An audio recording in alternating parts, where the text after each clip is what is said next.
Welcome back to the Deep Dive. It is January 25th, 2026, and I want to start today with a number from the research stack you sent over that, honestly, it feels fake. Okay. I was going through the 2025 revenue reports, and there's a single decentralized exchange, Hyperliquid, that generated $844 million in revenue. It's a staggering number, isn't it? It's not just staggering, it's confusing Mhm.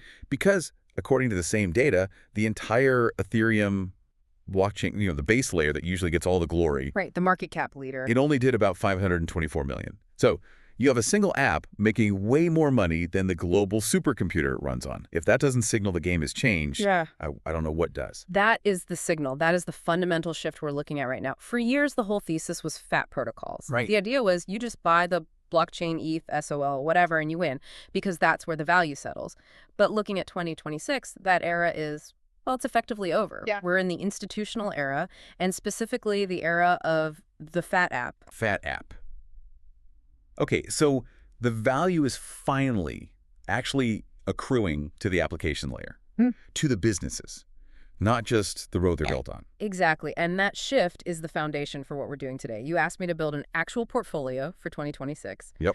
No meme coins, no vaporware, no coming soon. Just 5 protocols that are absolutely printing cash, but are, for some reason, priced like nobody's noticed yet. And I want to be crystal clear for everyone listening, because we get this question a lot. When we say revenue, we are not talking about some inflationary token reward. No. This is fees. Yeah. Cold, hard cash paid by real users for a real service. Correct. Real yield. And the hook here, the whole reason for this deep dive is that we found this dislocation in the market. You have protocols with massive cash flows trading at valuations that just make zero sense. We're hunting for those valuation gaps. The headline in the research was bold. It said, these tokens could 10x before Bitcoin doubles. And usually when I see 10x, I just assume, okay, I'm buying a lottery ticket. But you're arguing this is about math, not magic. It is entirely about math. It's just mean reversion. If you have an asset earning $100 million a year that's trading at a $50 million valuation, eventually the market wakes up. That's your 10x opportunity right there, no mania needed. Okay, so let's set the baseline. If Hyperliquid is our benchmark, kind of the NVIDIA of this cycle, we need to understand why it's winning before we can find the cheap ones. It hit 2.95 trillion in trading volume last year. Trillion with a T. How does a DX beat Ethereum? Speed and specialization. Hyperliquid knew really early on that you can't build a high-frequency trading engine on a general-purpose blockchain. It's too slow. Right. So they built their own. An application-specific layer 1. It does one thing, perpetual futures, and it does it instantly. And for anyone new to that term, perps are basically just bets on the future price of an asset, no expiration date. It's the crypto casino of choice. It's the bread and butter of all crypto volume, and Hyperliquid just cornered that market. But look at the tokenomics. This is the key. This is why the price has been so strong. What do they do? They burn 97% of all those fees. 97%. That is incredibly aggressive. It is. They take almost all the money they make and use it to buy and burn the HYPE token from the market. It's a direct value transfer.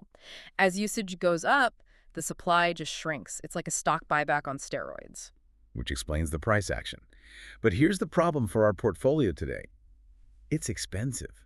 I'm looking at the FDV to TVL ratio in your spreadsheet. Right. Let's just define that really quick. FDV is fully diluted valuation, the total value if every token existed. TVL is total value locked, how much cash is in the system. It's a quick and dirty price tag. Yeah, a simple way to see how expensive a protocol is. And Hyperliquid is sitting at a ratio of 4.60.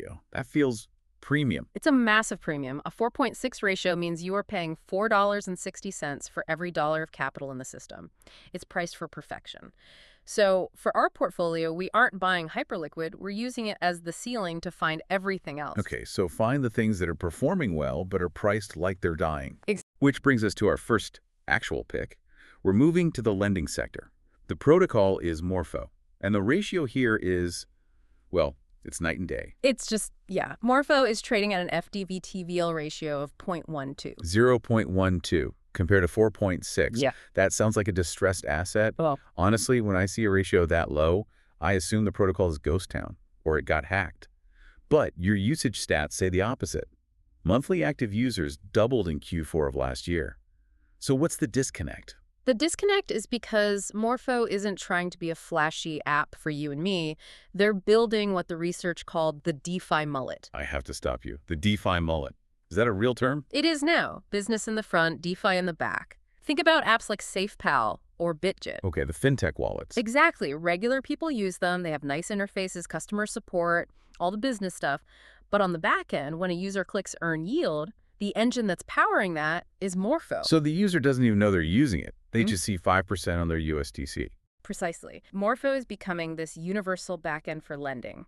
They're on Base, they're on World Chain, they're the plumbing. And plumbing isn't sexy, so investors ignore it. Hence, the 0.12 valuation. But plumbing is essential. There's also a note here about Morpho V2 launching this year. Is that just a patch, or is it material to the thesis? Oh, it's very material, fits perfectly with our institutional era theme. Morpho V2 introduces intent-based lending, fixed rates and fixed terms. Why is fixed such a big deal? In crypto, we're kind of used to rates changing every block. That's fine for us, maybe, but it's a nightmare for a CFO. If you're a fund, you can't build a strategy on a borrowing rate that might be 5% today and 50% tomorrow. You need certainty. You need to know your cost of capital is locked for 6 months. This unlocks that. It bridges the gap between crypto chaos and actual corporate finance. That's it. And at a 0.12 ratio, the market is pricing this as if that will never happen.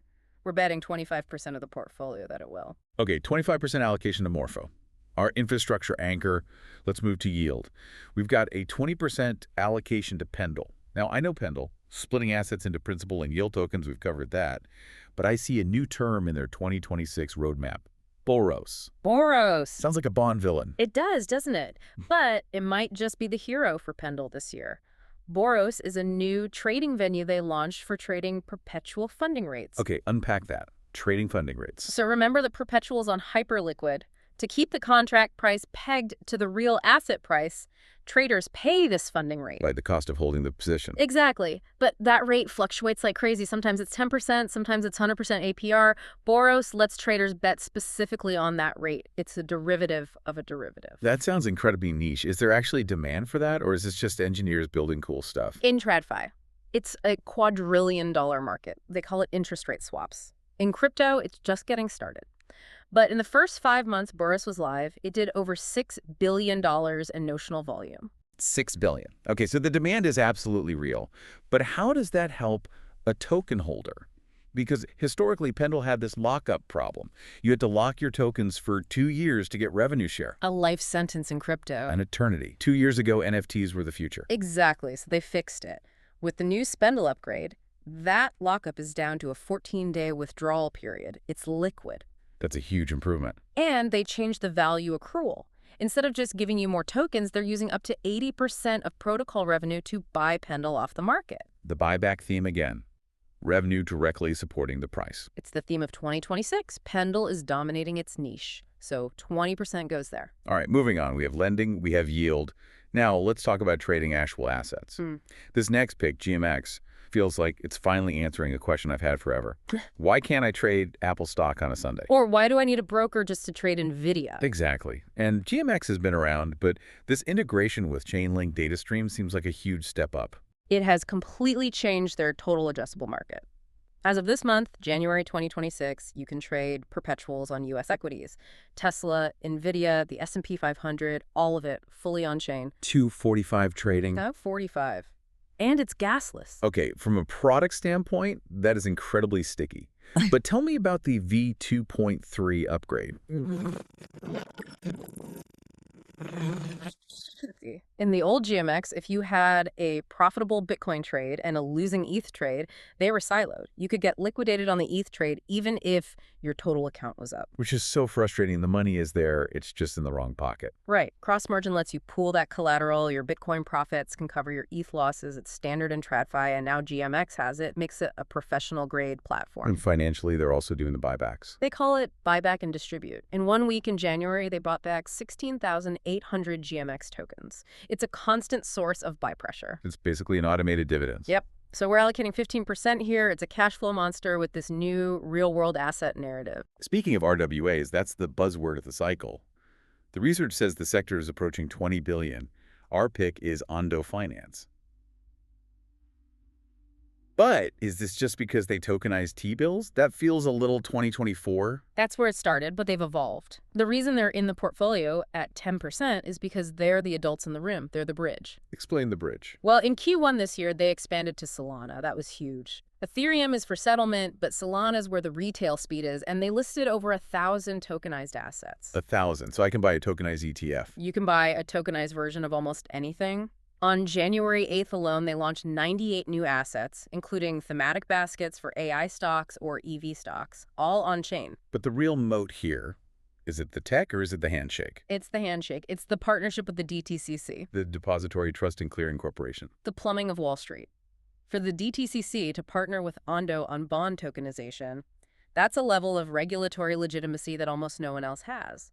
While other protocols are fighting the SEC, Ondo is integrating with the system. So Ondo is the safety play, the regulatory hedge, 10% allocation. Exactly. Okay, now we get to the final pick. And I have to say, I looked at this one and I kind of grimaced. Eigenlayer, or as they're now calling it, Eigencloud. The contrarian play? It feels more like a falling knife play. The TVL has been stuck at around 13.8 billion. The narrative was that restaking is over. So why are we putting 20% of the portfolio into something the market seems to hate? Because of the price. Look at that ratio again. The FDV TVL is 0.04. 0.04. That is basically priced for bankruptcy. It is priced for absolute total failure. The market is saying this $13 billion of capital is useless. But we know that's not true. Eigenlayer holds more capital than almost anything we've talked about. The issue was they didn't have a second act. Now with Eigencloud, they do. And that second act is AI. It's infrastructure for AI, agents, and cloud computing. They're pivoting from just securing blockchains to securing decentralized AI. Is that just buzzword soup, though? Decentralized AI agents? It sounds like it, but look at their partners. Mantle, a big layer 2, they migrated their data availability to Ethereum, which seemed like bad news for Eigenlayer. Right. They lost the customer. But Mantle kept Eigencloud for its AI agent infrastructure. They're using it for the high-value compute tasks. So the pivot has legs. If this pivot works, even a little bit, the repricing will be violent. You're basically buying a call option on a massive turnaround for pennies on the dollar. It's asymmetric. If it fails, it's already priced to fail. If it works, it could 10x just to get back to a normal valuation. Exactly. That's why it gets a 20% weight. It's our high-risk, high-reward recovery play. Okay, let's recap the research-backed portfolio for 2026. We have Morpho at 25% or undervalued infrastructure play, Pendle at 20% for yield market dominance, Eigenlayer at 20%, the deep value recovery, GMX at 15%, the cash flow and equities play, and Ondo at 10%, our regulatory safety net. That's 90% with the last 10%. Cash, USDC. Boring. Boring is how you survive. Volatility is a feature here, not a bug. Remember the summer of hacks last year? You need dry powder. Let's talk about that reality. We've painted a pretty rosy picture, but in July 2025, $140 million just vanished. And GMX, which we just put in the portfolio, they had that big V1 exploit. They did. Lost $42 million, though they did recover it. But it happened. It's a reminder that smart contract risk is the ultimate trump card. It doesn't matter what your PE ratio is if the vault gets drained. So how do we manage that? We don't just buy and pray? No. The research suggests a strict stop loss. It's not emotional. If a protocol drifts 20% below its volume-weighted average price over 30 days, you cut it. The thesis is wrong. And if there's a hack? Hack happens, you give them 48 hours. If there's no clear recovery or reimbursement plan in 2 days, you're out. Immediately. No loyalty to tickers. It's mercenaries only. We are here for revenue, not for community. I just want to zoom out for a second as we wrap up. We started this whole conversation talking about hyperliquid, out-earning Ethereum. We talked about GMX becoming a stock exchange. The lines are really blurring. They aren't just blurring, they're inverting. Inverting. For a decade, the fat protocol thesis was law. Value always accrues to the base layer. But 2026 is showing us that the applications, they're becoming more valuable than the chains they live on.